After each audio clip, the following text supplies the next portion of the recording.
Hello dear student, इस video में हम करेंगे क्लास 12th का chapter 2 lost spring story of stolen childhood. Lost spring का मतलब बच्चों होता है वसंत का खोना, वसंत सीजन का। और वसंत मौसम जो है वो यहाँ बचपन से लिया गया है कि किस तरह से बच्चों का जो बचपन है गरीबी के कारण खो जाता है, उनकी जो मासूमियत है वो खो जाती है और गरीबी के कारण किस तरह से बचपन में ही उन्हें रोज़गार में, काम में लगा दिया जाता है।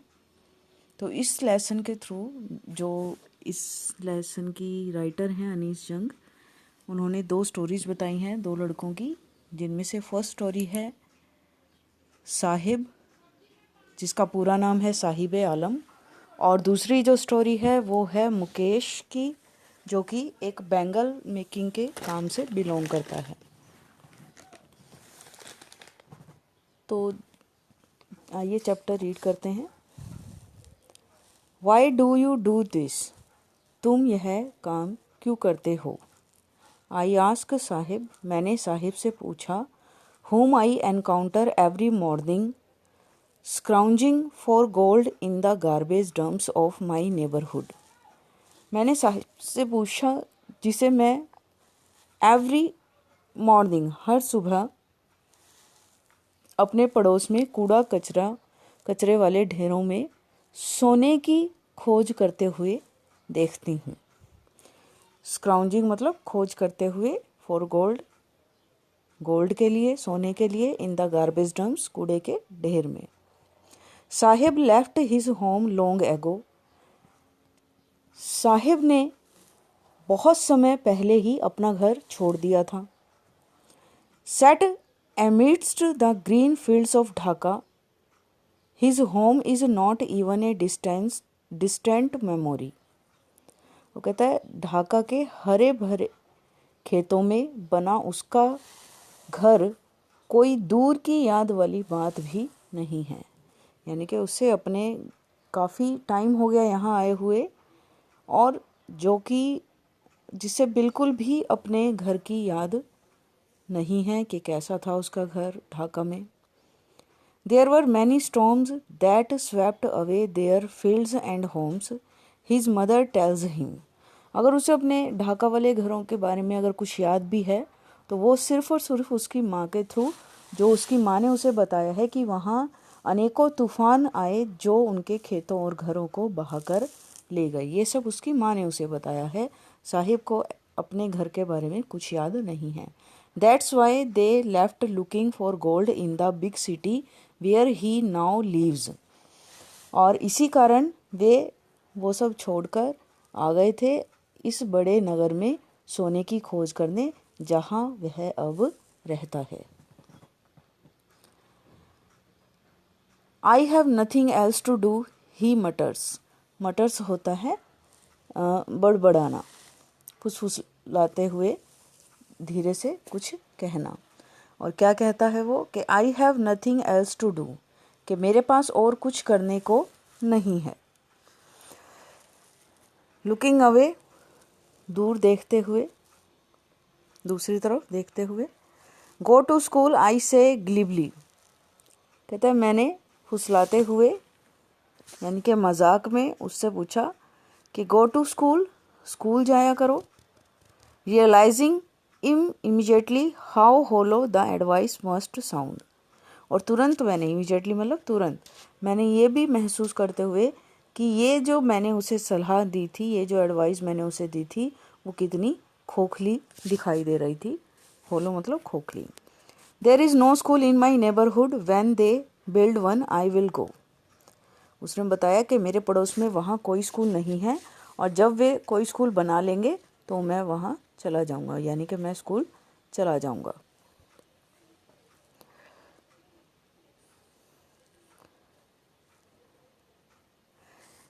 If I start A school will you come. अब राइटर पूछती है कि अगर मैं स्कूल शुरू करूं तो क्या तुम आओगे? आई आस्क हाफ जोकिंगली, हल्का मजाक करते हुए उसने साहिब से पूछा राइटर ने। Yes he says smiling broadly, बड़ी सी स्माइल देते हुए उसने कहा कि हाँ। A few days later I see him running up to me, is your school ready? कुछ दिनों बाद मैं उसे मेरी तरफ भाग कर आते हुए देखती हूँ और वो मुझसे पूछता है कि क्या आपका स्कूल तैयार है। It takes longer to build a school, I say। अब मैंने उससे कहा कि जो स्कूल है, स्कूल बनाने में इससे ज़्यादा समय लगता है। But embarrassed at having made a promise that was not meant। लेकिन मुझे थोड़ी सी लज्जा महसूस हुई, थोड़ी सी शर्मिंदगी महसूस होकर कहती हूँ कि मैंने जो उससे प्रॉमिस किया था उसका कोई भी मतलब नहीं था, उसका कोई अर्थ ही नहीं था। But promises like mine abound in every corner of his bleak world. लेकिन मेरे वादे के जैसे ही जो वादे होते हैं वो इस निराशापूर्ण संसार के हर कोने में भरे रहते हैं। यानी कि हर कोई जो बड़ा व्यक्ति होता है वो इस तरह के झूठे वादे जो हैं, खोखले वादे जो हैं, वो गरीबों से करते ही रहते हैं, लेकिन उनके पूरे होने का कोई अर्थ नहीं होता, वो कभी भी पूरे नहीं होते। After months of knowing him, कुछ दिन उसे जानने के बाद, I ask him his name, मैंने उससे उसका नाम पूछा। साहिब आलम, ही अनाउंसेस, उसने कहा Saheb Alam. He doesn't know what it means, वो नहीं जानता कि इसका मतलब क्या है। If he knew its meaning, अगर वो इसका मतलब जानता, जो कि मतलब क्या है, lord of the universe. Saheb Alam का मतलब है लॉर्ड ऑफ द यूनिवर्स, यानी कि संसार का स्वामी। He would have a hard time believing it, तो उसे इस बात पर विश्वास करने में बहुत समय लग जाता कि उसके नाम का ये मीनिंग है। Unaware of what his name represents, he roams the streets with his friends, an army of barefoot boys who appear like the morning birds and disappear at noon। कहता इस बात से अनजान कि उसके नाम का क्या मतलब है, वो अपने मित्रों के साथ गलियों में घूमता रहता है, नंगे पांव लड़कों की एक ग्रुप बनाकर, टोली बनाकर, जो सुबह पक्षियों की तरह प्रकट होते हैं और दोपहर होने पर गायब हो जाते हैं। जैसे सुबह सुबह पक्षी का झुंड दिखाई देता है और शाम होने पर वो गायब हो जाते हैं, उसी तरह साहिब भी दूसरे लड़कों के साथ ऐसे ही करता है। Over the months I have come to recognise each of them, कुछ महीनों के बाद मैं उनमें से हर एक को पहचानने लगी। Why are not you wearing chappals, I ask one, मैंने एक से पूछा कि तुम चप्पल क्यों नहीं पहनते हो। My mother did not bring them down from the self, he answers simply. अब वो बच्चा कहता है कि मेरी माँ ने उन्हें सेल्फ से नीचे नहीं उतारा था। सरल भाव से वो अपना आंसर देता है, उत्तर देता है। Even if she did he will throw them off, adds another who is wearing shoes that do not match. यदि वो उन्हें उधार भी देती तो भी उन्हें फेंक देना था, तो ये क्या करता, उसे फेंक ही देता उन जूतों को। एक दूसरे लड़के ने कहा, जिसने ऐसे जूते पहने हुए थे जो आपस में मेल नहीं खाते थे। When I comment on it, he shuffles his feet and says nothing। कहता है जब मैं इस टिप्पणी पर इस मैटर पर बात करती हूँ तो वो अपने पैरों को थोड़ा हिलाता है लेकिन कुछ कहता नहीं है। I want shoes, says a third boy who has never owned a pair all his life। मुझे जूते चाहिए, मैं जूते चाहता हूँ, एक तीसरा लड़का कहता है, जिसके पास उसके पूरे जीवन में कोई जूते की जोड़ी नहीं रही है, जिसने कभी अपने जीवन में पूरी एक जोड़े की जूते की जोड़ी जो है वो कभी नहीं देखी है। Travelling across the country I have seen children walking barefoot in cities on village roads. कहते हैं देश में सभी जगह भ्रमण करते हुए, यात्रा करते हुए मैंने नंगे पांव चलते हुए बच्चों को देखा है। सिटीज़ शहरों में भी, विलेजेस गांव की सड़कों पर भी। विलेज रोड्स मतलब गांव की सड़कों पर। It is not lack of money but a tradition to stay barefoot is one explanation. कहते नंगे ऐसा पैसे की कमी की वजह से नहीं, लेकिन नंगे पांव रहना एक तरह की ट्रेडिशन, एक तरह की परंपरा है, ऐसा एक स्पष्टीकरण दिया जाता है, एक्सप्लेनेशन दी जाती है। I wonder if this is only an excuse to explain away a perpetual state of poverty. तो मैं सोचती हूँ कि शायद ये एक स्थायी गरीबी की अवस्था को बातों में ढालने का एक बहाना है। I remember a story a man from Udipi. अब ये एक नया प्लेस है उदीपी। वंस टोल्ड मी, तो मुझे एक कहानी याद आती है जो उदीपी से आए एक व्यक्ति ने मुझे एक बार सुनाई थी।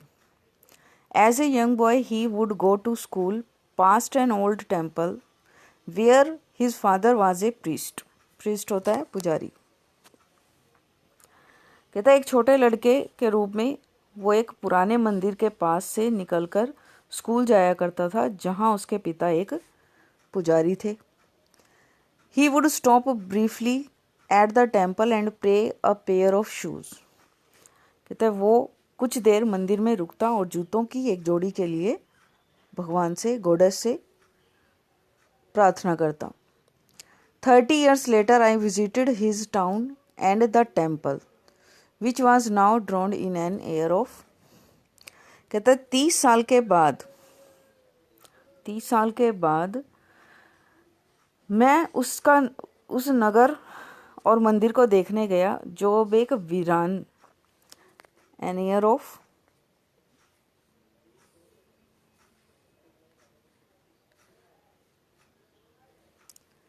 डिजोलेशन। डिजोलेशन मतलब वीराना, कोई जगह वीरान होती है उसको बोलते हैं डिजोलेशन।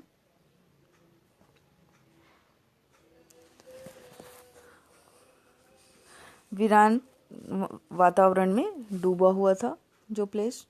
इन द बैक यार्ड, इसके पिछले वाले आंगन में, बैक यार्ड मतलब पिछले वाले आंगन में, where lived the new priest, जहाँ एक नया पुजारी रहता था। There were red and white plastic chairs, जहाँ लाल और सफ़ेद रंग की प्लास्टिक चेयर थी। A young boy dressed in a grey uniform, एक छोटा लड़का ग्रे कलर की वर्दी में, स्कूल की वर्दी में था वहाँ पर।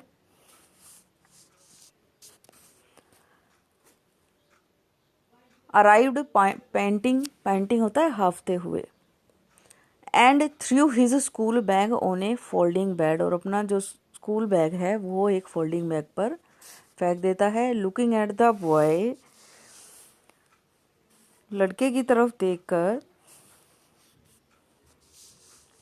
देखते हुए, I remembered the prayer another boy had made to goddess when he had finally got a pair of shoes.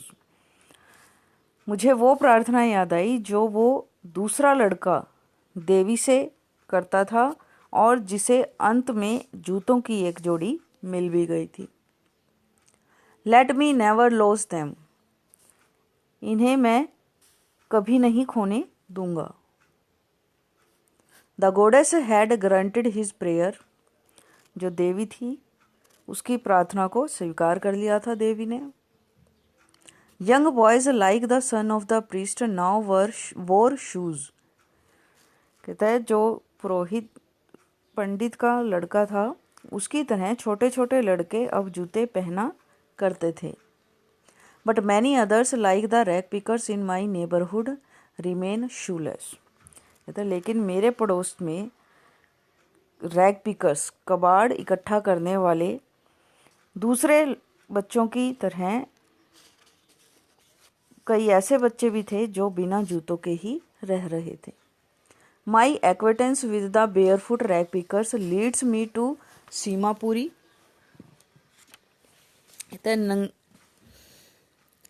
जो सीमापुरी में रहने वाले एक्वेटेंस होता है परिचित, जान पहचान वाले।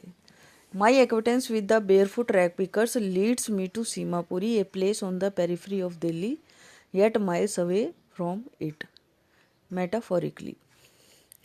कहता है नंगे पाँव कबाड़ बीनने वाले लोगों के साथ मेरी अब अच्छी जान पहचान हो गई थी, और जो मुझे सीमापुरी की तरफ ले जाती है, दिल्ली का एक बाहरी क्षेत्र जहाँ पर फिर भी अलंकारिक रूप से इससे मीलों दूर, यानी कि माना जाता है कि दिल्ली के बाहर का एरिया है लेकिन दिल्ली से काफ़ी दूर है। Those who live here are squatters who came from Bangladesh back in 1971। ये डेट याद रखनी है। कहते यहाँ रहने वाले लोग जो है बाहर से आए हुए प्रवासी हैं जो बांग्लादेश से बहुत पहले 1971 में यहाँ आए थे। Sahib's family is among them, Sahib की फैमिली भी उनमें से एक है। Seemapuri was then a wilderness. कहता है उस समय जो सीमापुरी थी वो एक उजाड़ हुआ करती थी। वाइल्डर्स मतलब उजाड़ बस्ती। It still is but it is no longer empty. कहता है आज भी वो उजाड़ ही है लेकिन अब खाली नहीं है।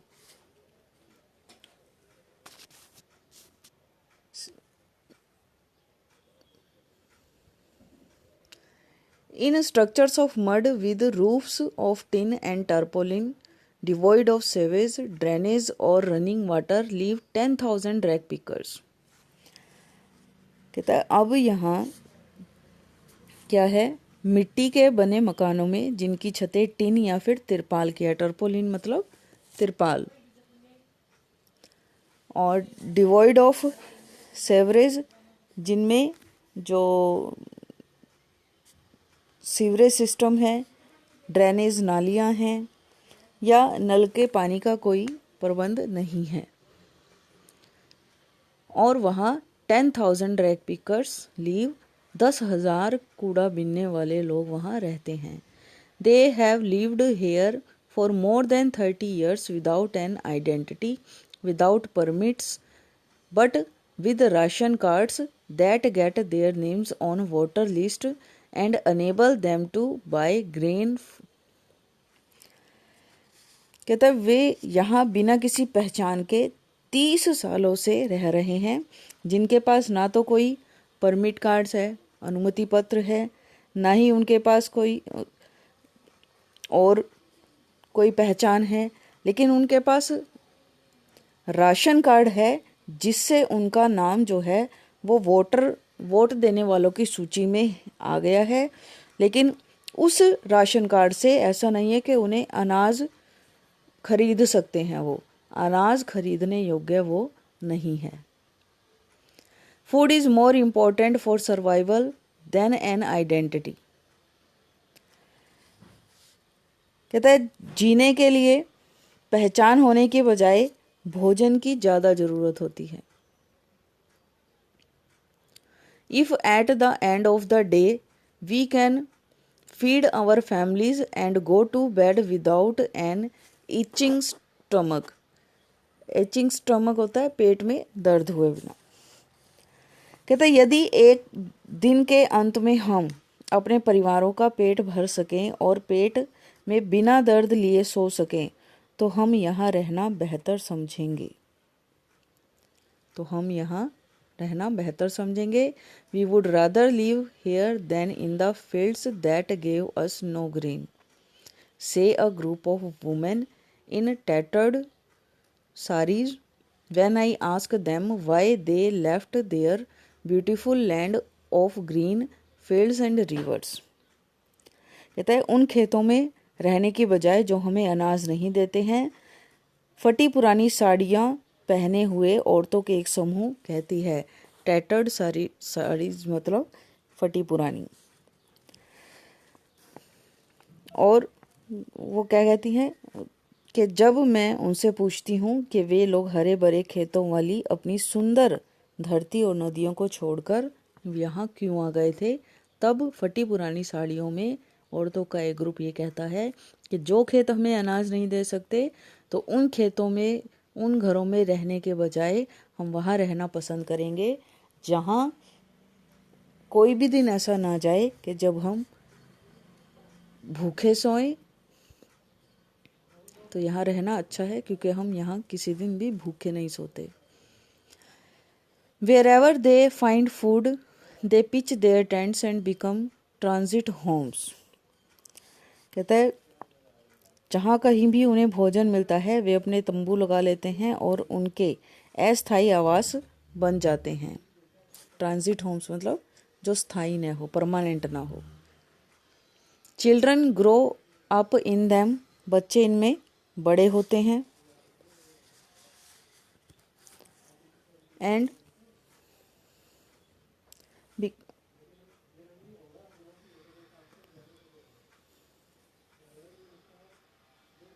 बिकमिंग पार्टनर्स इन सर्वाइवल, और उनकी आजीविका कमाने में उनके पार्टनर बनते हैं, भागीदार भी बनते हैं। And survivor in Seemapuri means rag picking. Seemapuri में आजीविका का मतलब है कूड़ा बिनना। कूड़ा बिनने का काम जो है वो सीमापुरी में बहुत ज़्यादा होता है। Through the years it has acquired the proportion of a fine art. कहता है अनेक वर्षों के दौरान ये काम एक फाइन आर्ट यानी कि ललित कला का स्तर प्राप्त कर चुका है। Garbage to them is gold, कूड़ा करकट जो है उनके लिए सोना है। It is their daily bread, ये उनकी रोज़ की दैनिक रोटी है। A roof over their head, उनके सर पर छत है। Even if it is a leaking roof, चाहे ये टपकती हुई छत ही क्यों ना हो। But for a child it is even more, लेकिन बच्चे के लिए ये उससे भी कहीं ज़्यादा है। आई समटाइम्स फाइंड ए रूपी इवन अ 10 rupee note, Sahib says. Sahib कहता है कि कई बार मुझे 1 रुपया मिल जाता है और कई बार 10 रुपए का नोट भी। हिज आइज लाइटिंग अप, उसकी आंखें चमकती, उसकी आंखों में चमक आ जाती है। When you can find a silver coin in a heap of garbage, you don't stop scrounging, for there is hope of finding more. वो कहता है जब आपको कूड़े के ढेर में चांदी का एक सिक्का मिल जाता है तो आप खोज करना बंद नहीं करते, क्योंकि वहाँ और खोज करने की और ढूंढने की उम्मीद बनी रहती है। It seems that for children garbage has a meaning different from what it means to their parents. कहता है कि ऐसा लगता है कि बच्चों के लिए कूड़े का मतलब उस मतलब से अलग होता है जो उनके माता पिता के लिए होता है। माता पिता के लिए सर्वाइवल का काम लगता है, आजीविका का काम लगता है, लेकिन बच्चों के लिए कुछ ज़्यादा ही है। For the children it is wrapped in wonder, for the elders it is a means of survival. बच्चों के लिए ये एक अजूबे में लिपटा होता है, वंडर्स में, अजूबों में लिपटा हुआ होता है, और बड़ों के लिए ये आजीविका का एक साधन होता है। One winter morning I see Sahib standing by the fence gate of the neighborhood club watching 2 young men dressed in white playing tennis. कहते सर्दियों की एक सुबह मैंने साहिब को पड़ोस वाले क्लब के कंटीले तार वाली गेट के पास खड़े हुए देखा। Watching 2 young men dressed in white playing tennis. White dress में पहने टेनिस खेलते हुए 2 युवाओं को जिन्हें वो ध्यान से देख रहा था। आई लाइक द गेम, मुझे ये गेम पसंद है। ही हम्स, वो हाँ भरता है, धीमे स्वर में कहता है। Content to watch it standing behind the fence, और जो फेंस लगी हुई थी, कंटीली तारें लगी हुई थी, उनके पीछे की तरफ से खड़े होकर वो इसे बहुत ही संतुष्टि के साथ, कंटेंटमेंट मतलब संतुष्टि के साथ वो इन्हें देखता है। I go inside when no one is around. कहता है जब कोई आसपास नहीं होता तो मैं अंदर चला जाता हूँ। ही एडमिट्स, वो स्वीकार करता है। The gate keeper lets me use the swing. कहता है जो गेट कीपर है वो मुझे झूलने का, उनको यूज़ करने का, इस्तेमाल करने की परमिशन दे देता है, करने देता है वो। Sahib two is wearing tennis shoes that look strange over his discoloured shirt and shorts. तो साहिब ने भी टेनिस वाले जूते पहने हुए हैं जो उसकी फीके पड़े रंग वाली कमीज़ और निक्कर पर बहुत ही अजीब से लगते हैं। Someone gave them to me, किसी ने मुझे ये दिए थे। He says in the manner of an explanation, टिप्पणी करते हुए, व्याख्या करते हुए वो ऐसा कहता है समझाने के ढंग में। The fact that they are discarded shoes of some rich boy, लेकिन सच्चाई ये थी कि ये एक अमीर लड़के के द्वारा त्यागे हुए जूते हैं। who perhaps refused to wear them because of a hole in one of them, क्योंकि ये उसने पहनने से मना कर दिए क्योंकि उनमें से एक में क्या था, होल हो गया था। For one who has walked barefoot, even shoes with the hole is a dream come true। कहते किसी ऐसे के लिए जो नंगे पाँव चलता रहा हो और एक जूते में सुराग होने पर भी अगर उन्हें वो जूते मिल जाएं तो ये उसके लिए सपने के पूरे होने जैसा होता है। ड्रीम्स कम ट्रू का मतलब है सपना पूरा होना। But the game he is watching so intently is out of his reach. कहता लेकिन ऐसा गेम जो वो देख रहा था, यानी कि टेनिस वाला गेम जो वो देख रहा था, सच्चाई यही थी कि ये गेम जो है वो उसकी पहुंच से बहुत बाहर था। This morning Sahib is on his way to the milk booth. कहता है आज सुबह साहिब मिल्क बूथ की तरफ अपने रास्ते पर जा रहा था। In his hand is a steel canister, उसके हाथ में एक स्टील का कनिस्टर था। I now work in A tea stall down the road, he says pointing in the distance. दूर इशारा करते हुए उसने कहा कि नीचे सड़क की तरफ मैं एक टी स्टॉल पर अब काम करने लगा हूँ। आई एम पेड 800 रुपीज़, 800 रुपये मुझे दिए जाते हैं। एंड ऑल माई मील्स, और खाना दिया जाता है। Does he like the job, I ask, मैंने पूछा कि क्या उसे ये काम पसंद है। हिज फेस, उसका चेहरा, आई सी, मैंने देखा, has lost the care free look, अब जो उसका चेहरा था वो चिंता रहित भाव जो है वो खो बैठा था, यानी कि वो केयर फ्री नहीं था। The steel canister seems heavier than the plastic bag he would carry so lightly over his shoulder. तो जो स्टील का कनिस्टर था वो उसके कंधे पर हमेशा रहने वाले प्लास्टिक बैग से अब भारी दिखाई दे रहा था। प्लास्टिक बैग जो होता था पहले, जब वो रैक पिकिंग का काम करता था, उसे वो बहुत आसानी से उठा लेता था, लेकिन जो कनिस्टर है वो अब काफ़ी हैवियर है, भारी है। The bag was his, bag उसका था, plastic bag. The canister belongs to the man who owns the tea shop, plastic bag उसका था लेकिन जो कनस्तर है उस आदमी का है जो चाय की दुकान का मालिक है। Sahib is no longer his own master, Sahib अब अपना मालिक नहीं रहा था, मन मर्जी का मालिक नहीं रहा था। तो इस तरह से टी स्टॉल पर काम करने के कारण अब वो अपना जो बचपन है वो खो चुका था। बेशक उसे पैसे मिल रहे थे, पैसे वो अर्न करना शुरू कर दिया था उसने, लेकिन जो उसकी आज़ादी थी, केयर फ्री लुक था, वो सारा अब डिसअपियर हो चुका था, गायब हो चुका था। आई होप कि ये पार्ट आप सबको अच्छे से समझ में आया होगा। और फिर भी अगर किसी को कोई प्रॉब्लम हो तो you can ask me any time. Thank you.